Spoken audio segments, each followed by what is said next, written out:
Hi, I'm Tim Adcock with Texas Instruments. Today I'd like to talk about motor fault diagnostics. Many people don't realize it, but there are literally billions of motors in use today in all kinds of applications. In our homes, in our automobiles, and in factory applications. Motors run conveyor belts, control processes, run pumps, many important services that we rely on these motors for. When these motors fail, they can be an annoyance or they can be catastrophic. As an example, if you live in a hot climate and you've ever had your air conditioning fail on a very hot day, you've experienced a motor failure. If you've been driving down the road and had a water pump fail, you've experienced motor failure.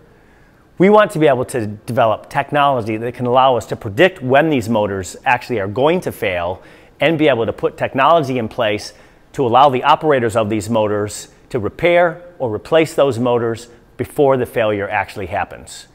Today at Texas Instruments, we're using our technologies to solve these kind of problems.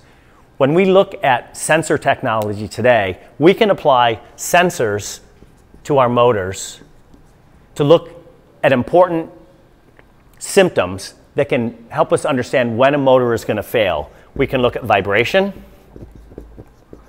we can look at temperature, and we can look at electrical signals.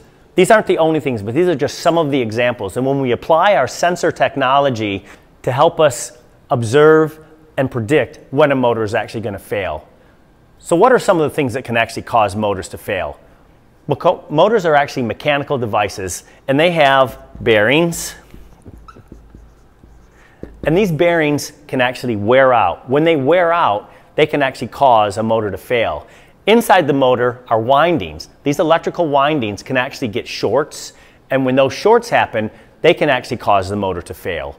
What we want to be able to do is apply our sensor technology, use our expertise in circuit analysis and power electronics in order to be able to identify when a peculiar occurrence has happened in the motor and be able to signal that the operator needs to change out the motor, have the motor repaired, or otherwise take some protective action so that the motor doesn't fail and cause a catastrophic problem.